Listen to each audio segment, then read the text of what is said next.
Hello mini painting visionaries, I'm Dave and welcome to Afflicted Vision Miniature Painting.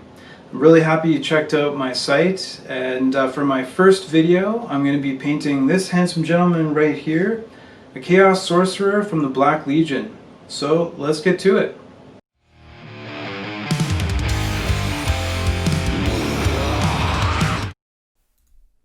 As a first step, I primed the pieces of our Chaos Sorcerer with Citadel's Chaos Black Spray Primer while they were still in their mold sprues to more easily get even coverage. After letting the pieces dry for at least 15 minutes, we're ready to move on to step 2.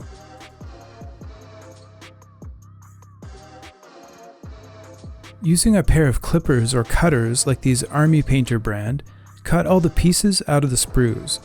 Cut as close as you can to the actual pieces, as this will save you time in the next stage. Once all your pieces are freed from their plastic prison, we're ready to move on. No matter how skilled you are with the clippers, there will always be parts of the sprues that remain on the pieces of your model. For some, you may be able to cut or scrape those remnants away with a hobby knife like this one, but always remember to cut or scrape away from your body. Safety is no accident, after all. Now that the pieces are more easily accessed, you may see areas that still need to be clipped or cut.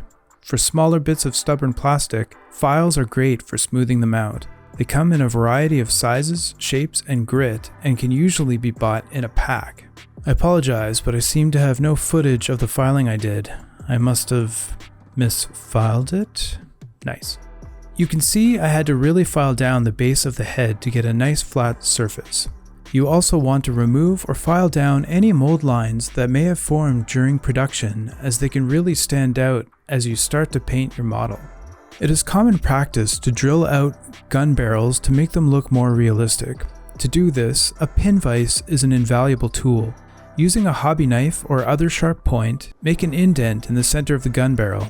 Next, use your smallest bit in your pin vise to drill a pilot hole using your indent as a starting point. Then use larger bits to bore out the barrel to the desired size.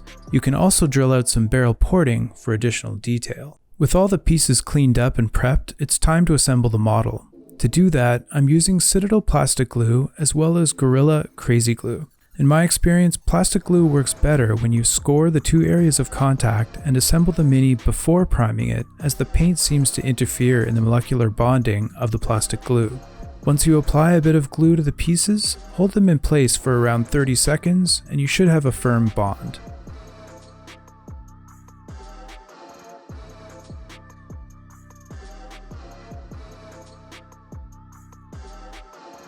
Now that the model is fully assembled, we are ready to start painting.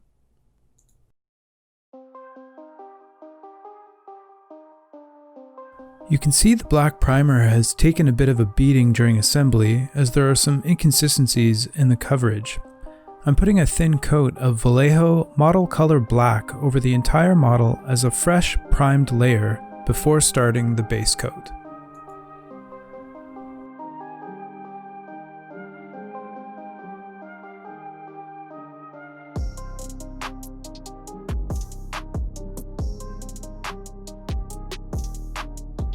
Getting started with the base coat, I'm looking for an ancient gold feel to the trim and adornments, so Retributor Gold will be the base layer for these areas. Initially, I'm using a medium base brush as I don't have to worry about being neat, as any errant paint will be covered over later in the base coat. At this point, speed is more helpful than precision. In my experience, metallic paints tend to be thinner than non-metallic, but I still prefer to thin them down to a 1:1 ratio of water or Lamian medium to paint. This will allow all of the details of the model to be maintained, but will require at least 2 coats to get near true opacity of the color you are using.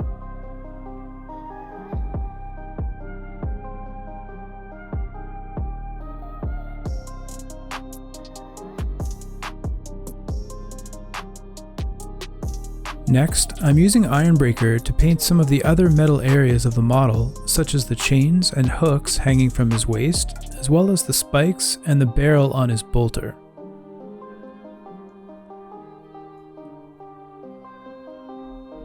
Switching to the robes, I'll start with a dark gray base coat using Corvus Black to give them a near black base that will eventually create a softer, velvety look.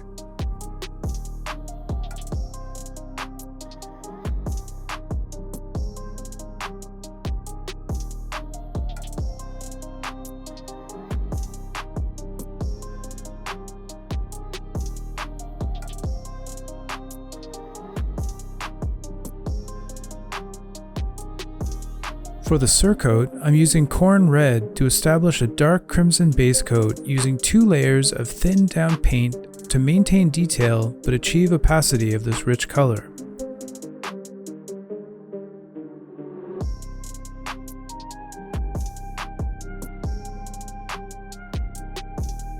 I'm also painting the grip of the sword and the upper casing of the bolter in Corn Red as well.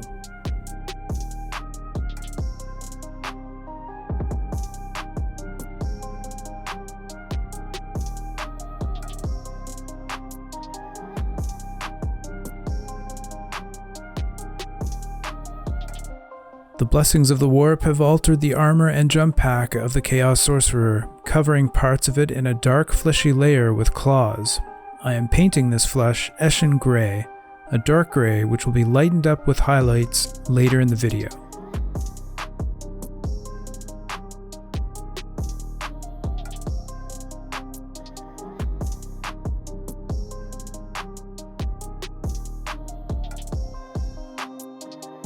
I'm using Rakarth flesh to paint all of the skulls, horns, claws, and bone on the model. It's a neutral tone and a great base color that allows wash to be quite visible in the depths, and a lot of variation can be used to highlight it later, depending on the age or state the bone is in.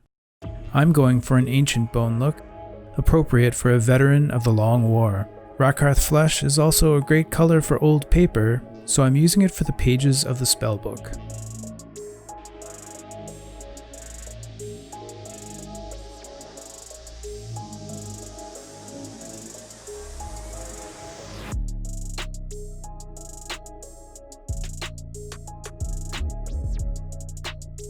I wanted the leather belt, pouch, and the bookmark in the spellbook to have a worn leather look, so I'm basing them with Rhinox hide, and will be highlighting them with much brighter layers. I'm slowly building a Black Legion army, but wanted to make some slight alterations to the color scheme, so I'm going with a 1:1 ratio of Vallejo Black and the Army Painter's Gunmetal. This will give a grungy, dark metal appearance to all of the armor plating, the uncorrupted parts of the jump pack, as well as the metal areas of his ornate helmet that protects his horns.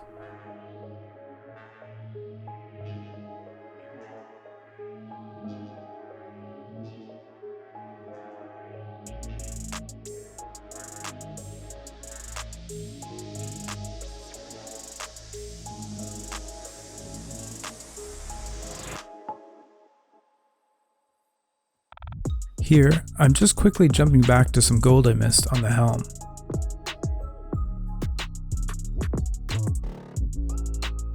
The first wash that I'm using is Agrax Earthshade. I'm applying it with a medium shade brush all over the areas of bone, horns, claws, and the parchment in the spellbook. I'm also using this shade on the gold trim and decorative areas of the armor, as well as the robe, to give them an ancient weathered look. Washes, or shades, are diluted, lower pigment products that settle in recesses and around details with changes in depth. It's ironic that in mini painting, things always look dirtier after washing them. Nice. I find this step to be a bit of a reward for the time and effort put into the base layer, as the depth and shadow that washes provide really add definition to the details of the mini. At times, you may want to be very precise with how you apply washes, using smaller brushes to apply depth to specific details without affecting the color of larger portions of the mini in general. At other times, you may want to apply a wash over an entire area to make it look grungy or dirty, and Agrax Earthshade is great for that.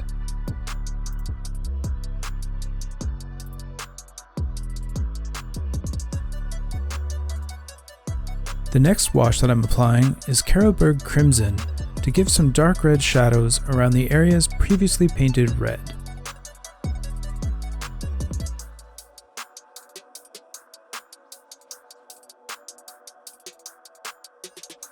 The last wash I'm using for this mini is Nuln Oil, which is a black or dark gray shade.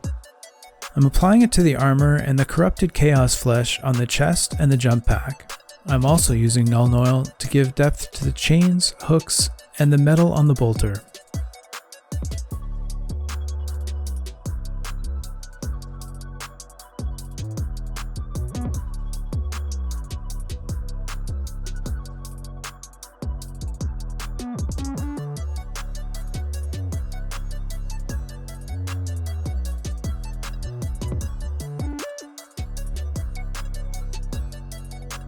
To give greater depth to the red areas of the Mini, I'm repainting the corn red, but taking care to avoid the recesses and the areas where the wash provided shadow in the grooves of the Mini.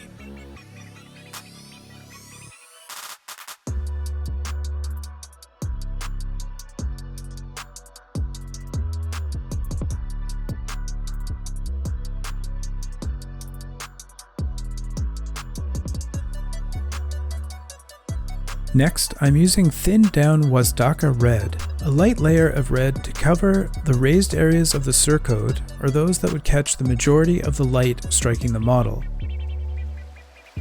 2 or 3 thin layers is recommended to give opacity and create a smooth gradient between the layers of red we are applying. On the sword hilt, I'm applying this color to each of the upper parts of the bands that form the grip. Lastly, I'm using Wild Rider red on the very highest areas of the robe and its edges, as well as those on the gun and the edges of each band on the grip.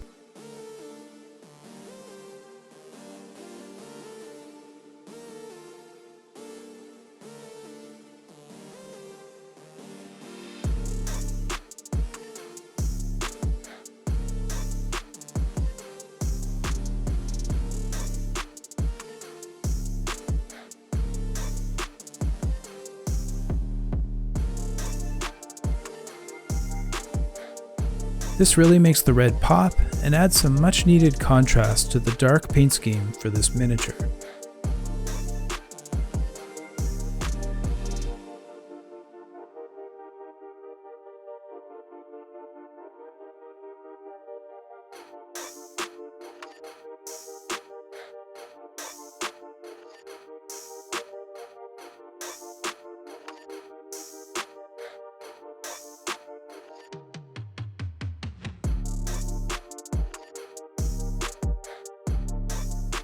Once again, I'm bringing the Rakarth flesh color back up, but avoiding the depths where the Agrax Earthshade sits in the shadows.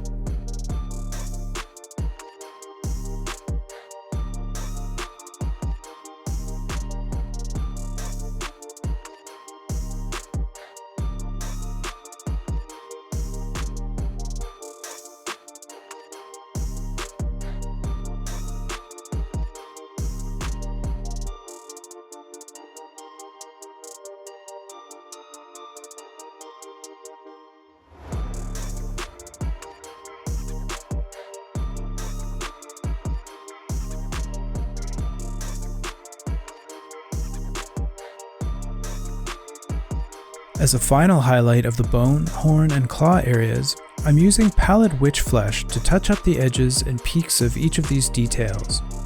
Again, the brightness of this color will make the bony areas pop and be more noticeable.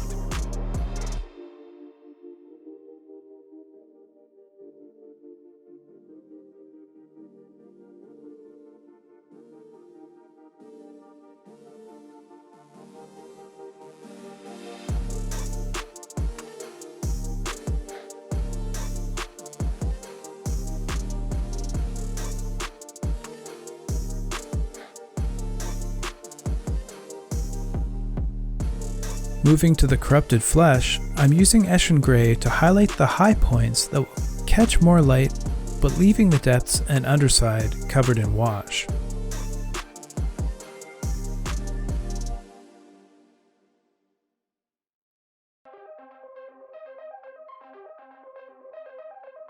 Next, using Mechanicus Standard Grey, I'm applying a thin highlight to the highest parts of the surface of the corrupted skin.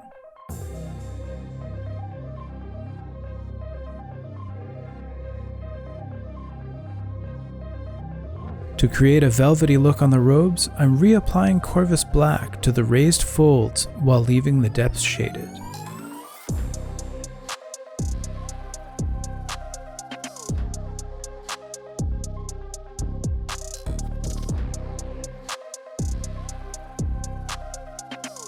Now, I'm hitting the higher parts of the robes with a generous Eshin Grey highlight.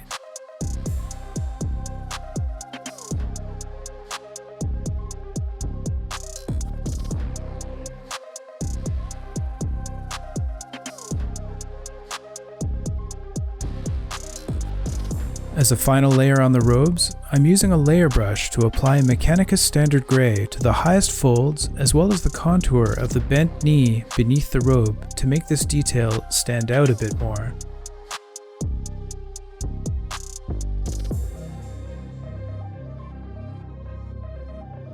I want the leather to appear well worn, so using Gorthor Brown, I'm painting the edges of all the leather. For the trickier areas, I'm using the side of the bristles at as close to a 90-degree angle as I can.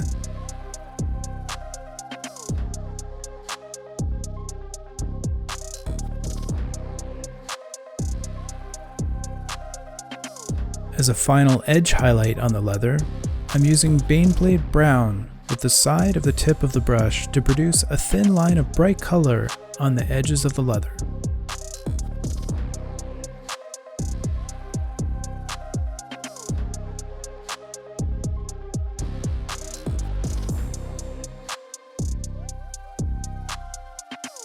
Since the armor is a mix of black and gunmetal, I'm applying a highlight of pure gunmetal to all the edges of the armor as well as those areas that would reflect light from above.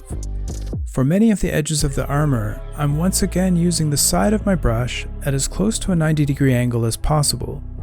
You can see I'm changing how I'm holding the Mini to get a better angle for the highlights. If you don't feel comfortable making the necessary brush strokes in your position, change it to make it easier.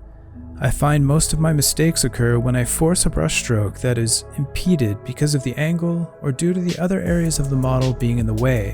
If this is the case, stop. Move the model around to find the best angle to use the strokes you find comfortable or with which you are confident. For a final edge highlight on all the armor and other metal parts of the model, I'm using Stormhost Silver. This makes the top of the chains and hooks really contrast from the dark color behind them. It also gives definition to the ridges of the metal spikes on the bolter and highlights the light reflecting off the top of the barrel. I find the silver not only makes the edges of the metal really stand out, but any misplaced brush strokes also look like battle damage. For all of these edge highlights, I'm once again trying to only use the edge of the tip of my brush as carefully as possible. You really want to strive to not have too much paint loaded on your brush, and I do a light pass over paper towel as I twist the brush to leave me with a fine point with a good amount of paint on it. I'm also painting the tops of any rivets in the armor, as well as the edges and details on the bolter.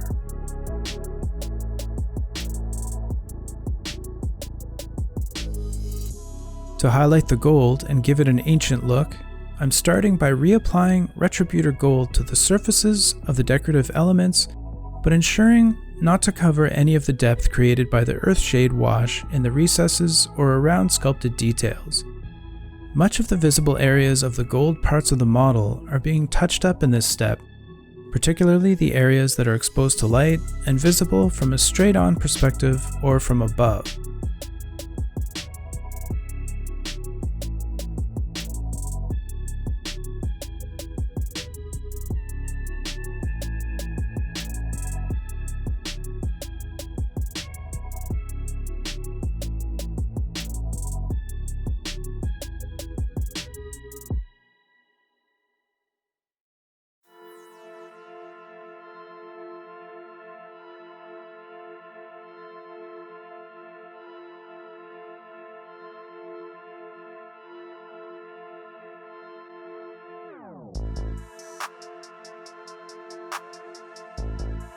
I'm putting a thin coat of Steel Legion Drab onto the base here, but I'm not concerned with achieving opacity as the inconsistency will help us later.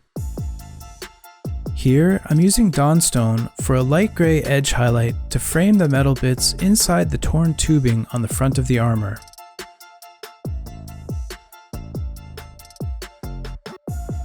For the next layer on the golden adornments, I'm hitting the high points with Liberator Gold, a lighter gold to give more depth to the transition between the lowest recesses and the highest details of the armor.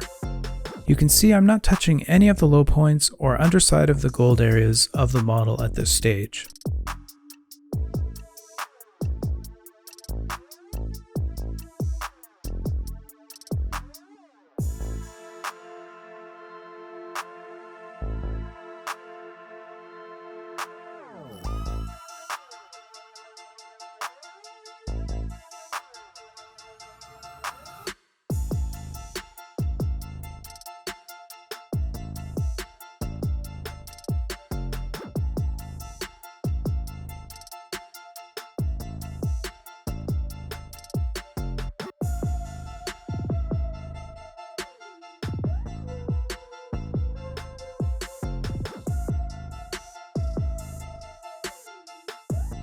To finish the gold elements, I'm doing a final edge highlight in Stormhost Silver. This highlight is meant to be applied at either the highest peaks of the model's details or anywhere you believe the gold may have eroded away from battle damage or lack of care and maintenance over millennia. I have a feeling our Chaos Sorcerer is more interested in destroying the servants of the False Emperor than ensuring his armor is highly polished. In my opinion, you can't go wrong with this step so long as you stick to edges or make short strokes with a fine brush to add battle scarring. Using the edge of the tip of the brush is really helpful for not overdoing it with the fine highlight we are trying to apply here.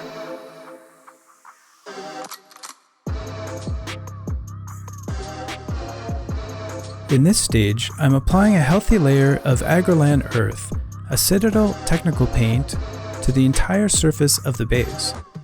This paint creates a really nice dried riverbed effect as long as you Goldilocks the amount. Too thin and it won't crack nicely, too thick and it appears blotchy after it's dried. You can see the amount I've applied here, and I think it gave a nice result, which you'll see shortly. To start, I'm using an equal mix of Vallejo German Grey and Corn Red that is also diluted down to equal parts paint and water. You can see I'm applying the paint in a checkered pattern on both sides of the blade. It's really important at each stage of this step that you use 3 coats of each paint combination and ever so slightly reduce the amount of space you occupy with each coat. Next, I'm using a mix of Corn Red and Mephiston Red to start to blend brighter and brighter areas towards both ends of the blade on one side and towards the center of the blade on the other. Now we are using pure Mephiston Red, reducing the area with each of the 3 thin coats, only one of which I'm showing. Be sure to give enough time to fully dry between coats. I found that around 5 to 8 minutes seemed to be enough, but this will vary depending on how watered down your paint is or the medium you used for the dilution. Next up is Evil Sun's Scarlet and Mephiston mixed equally as we are introducing some orange into our red. Pure Evil Sun's Scarlet, starting to get to a really small amount of surface area in this stage.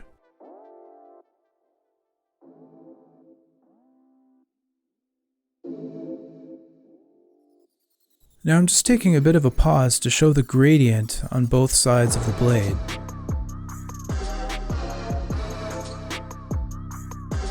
To further smooth the gradient, I'm coating the blade in a wash of Carroburg Crimson and then giving it sufficient time to dry, about 15 to 20 minutes, before continuing. The last couple of coats will really pop as we are using a mix of Evil Sun Scarlet and Wild Rider Red, which is starting to really get into the orange influence.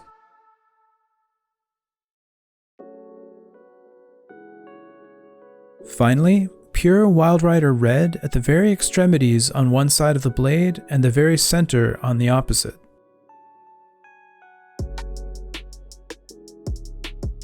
To finish the sword, I'm doing a thin highlight and filling in the blade edges with fire bright orange to give the look of a chaos influenced power sword's cutting surface.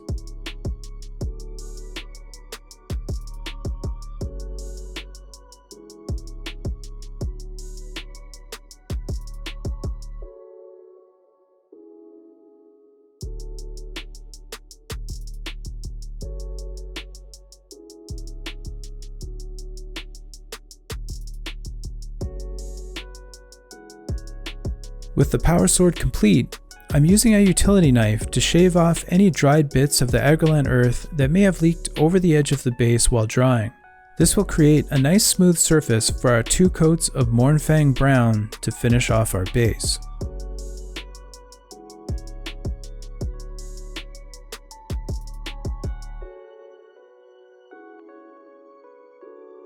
Lastly, I'm painting the eyes with 2 quick coats of Mephiston Red, followed by a touch of Evil Sun's Scarlet in the center of the lenses.